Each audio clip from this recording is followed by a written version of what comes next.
Hello, my name is LargeAircraft, and I am here to teach you how to use your own airships on Strangelands. First of all, we are gonna take a look at this example ship. It is a fine vessel, it is a Corvette, 2000 blocks large, it has 2 turrets, AA dispensers that will shoot fire charges, and a large arsenal of torpedoes. It is pretty well armed for its size, and let's take a look inside of it. Here you can see the most important sign you need it to pilot the ship itself. There are multiple ship types. Some ships are commercial trade ships, some are combat vessels like this one, and there are also miners that have drills on them to mine asteroids more efficiently. To pilot any of those, you have to find the sign that says its name. This here is a Corvette, so we have to right-click this Corvette sign.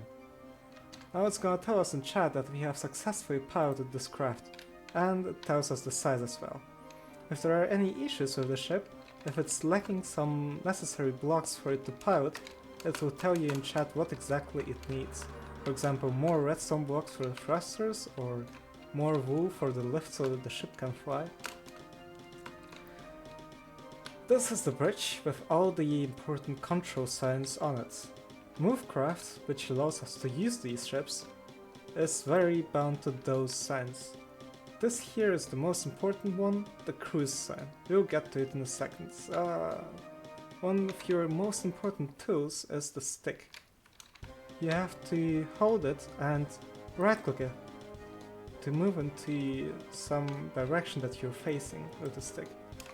For example, if you want to go to the island, you can just look at it and hold right click, and you're going to advance to the island slowly.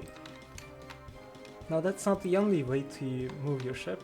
Usually people use sticks to park or line up on someone with torpedoes, but if you want to travel on long distances, you want to use the cruise sign.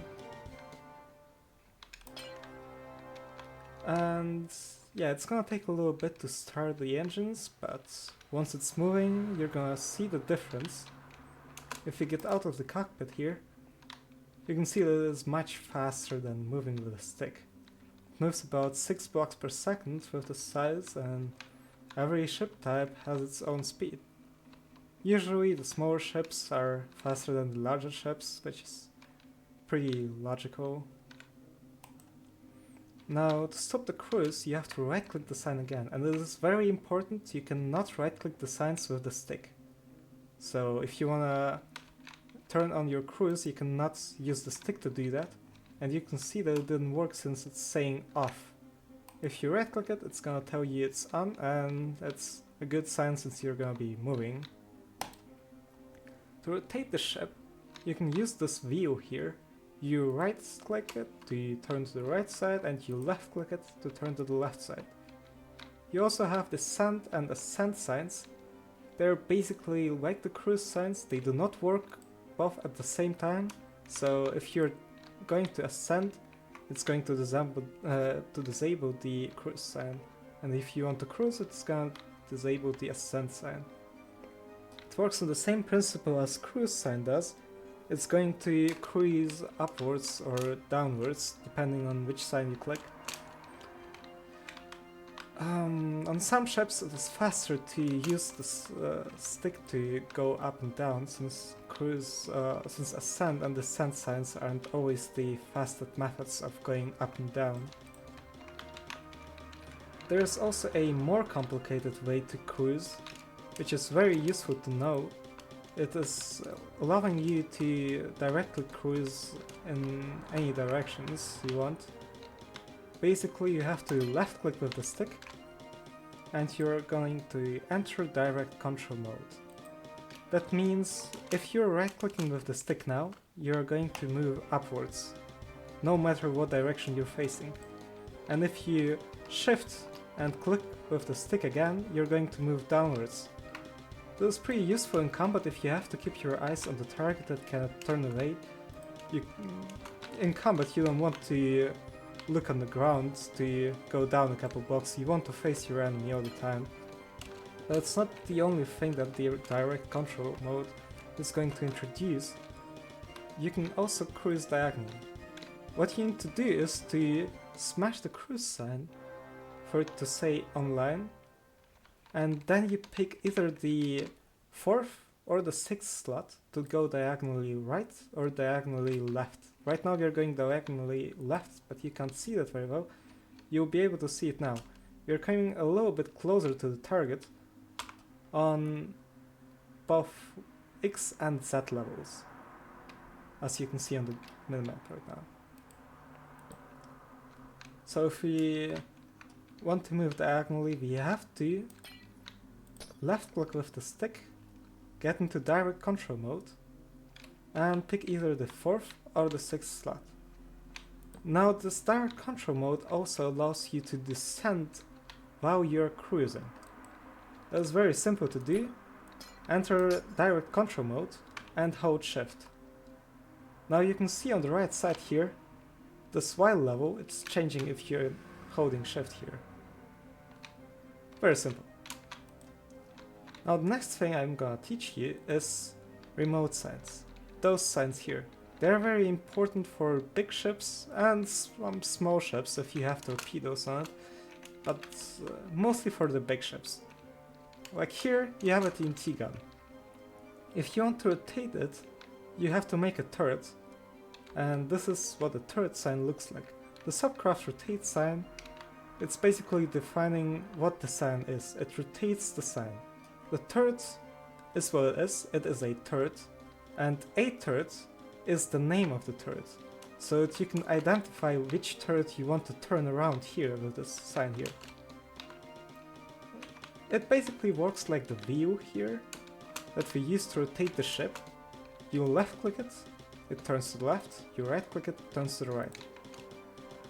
Now during combat you cannot be outside of your bridge and rotate every turret single-handed on your own, and you have to use these remote signs.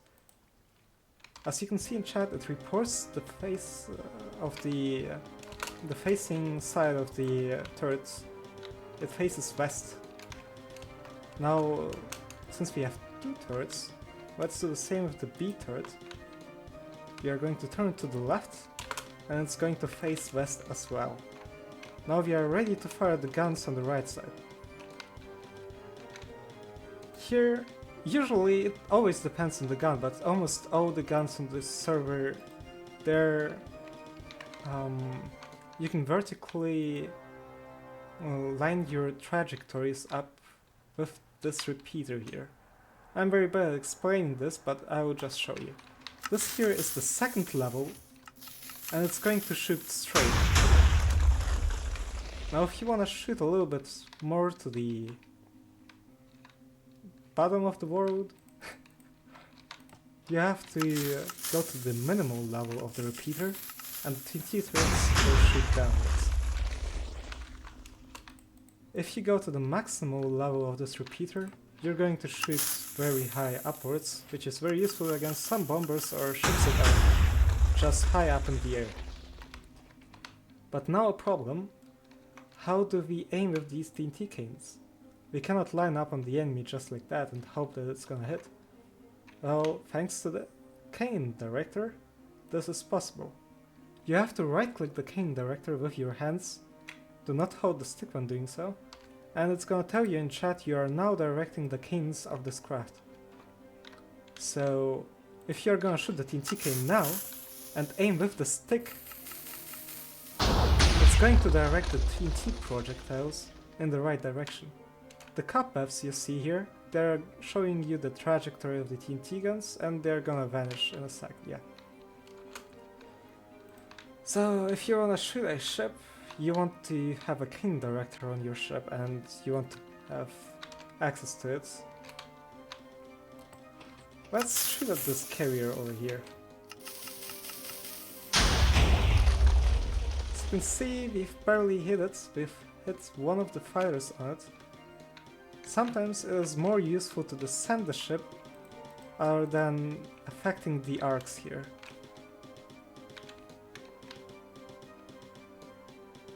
That's good enough. And let's take another shot. Let's try to take out the engines. There are some holes, but the armor plate is pretty good. Let's shoot it one more time.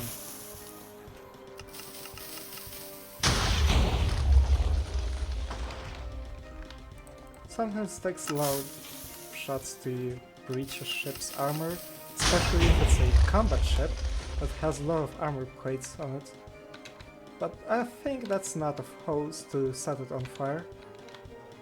Now TNT guns are not the only weapon on the server. They're very important and very cool, but you also have AA directors. These AA directors direct your fire charges.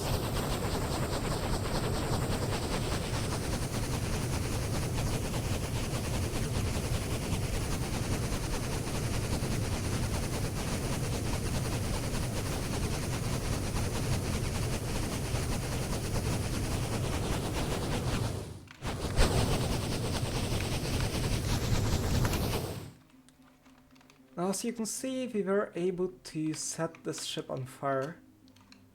These AA directors, they have their angles. They're limited on the angle, so you want to have multiple AA dispensers like these placed on your ship on the front, on the top, on the back, if you want to cover all the angles, of course. Anyway, you can also turn your ship around, which is gonna make it an easier look.